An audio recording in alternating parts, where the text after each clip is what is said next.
Queens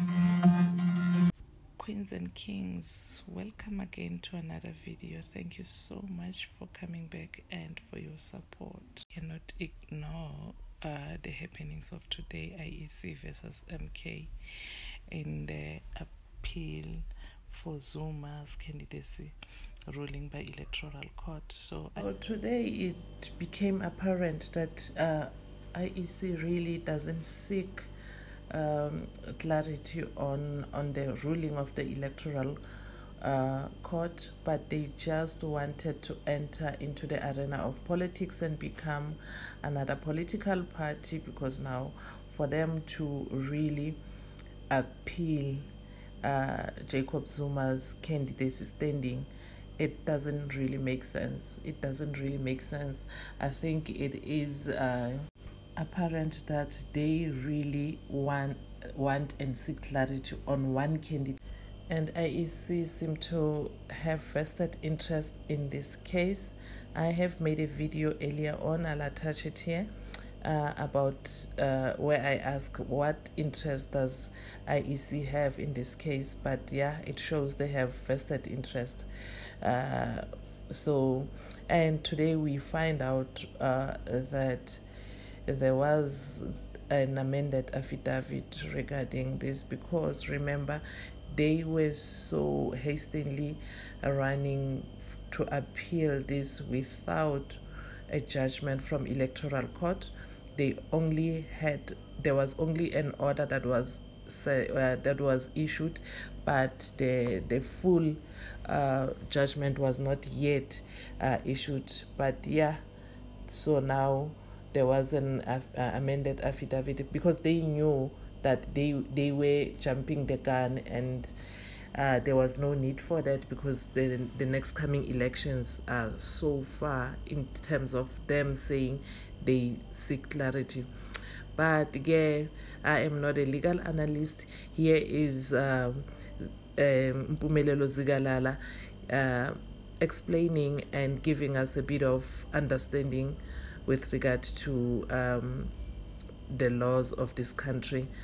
Take a listen to this video and share your comment on the comment section, and let me know what do you think IEC interest is in this case. With the IEC's lawyers, of course, arguing that the electoral court was fundamentally erred. In fact, according to them, when it found that the remission of sentence reduced former President Jacob Zuma's sentence from 15 to 3 months. And then listening to what is coming up this afternoon as an argument from his lawyers, they say that for them, a remission has the effect of a discount when it comes to a sentence. So what is your view then on this particular argument?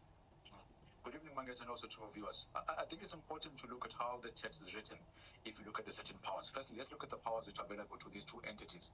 I say entities because you have entity one, which is the court, that says we are going to issue our sentences throughout. That's our job to do on a regular basis. Then secondly, if the powers which are then attached to the president, as per the section 87, if I'm not mistaken, of the Constitution, and then you have section 2 of the Constitution that says the Constitution is the supreme law. There's no other law above that, meaning there's no other precedent or formation or any other framework that you can go to. If the Constitution allows it, then so be it.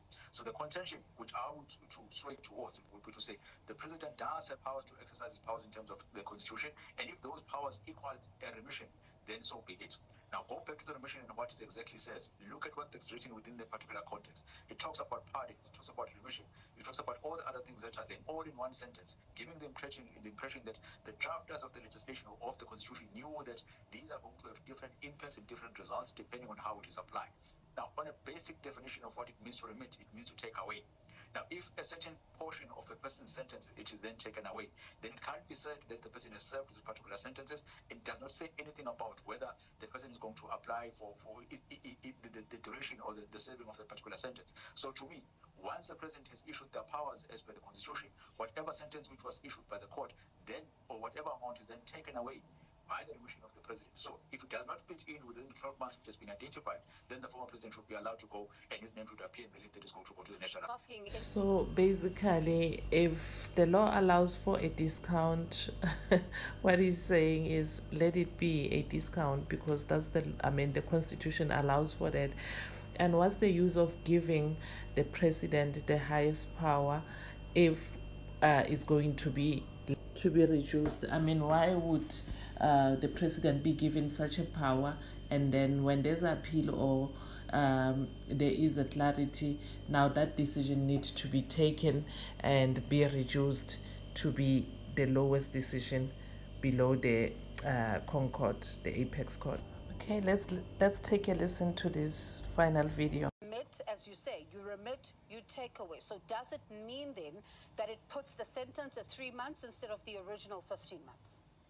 Correctly. And the instance of the results of that is that it is then within the time frame, the allocated amount that has been stated by Section 49 of the Constitution. So if it's not more than 12 months, it means that the person qualifies, regardless of the fact that they've been convicted of a crime.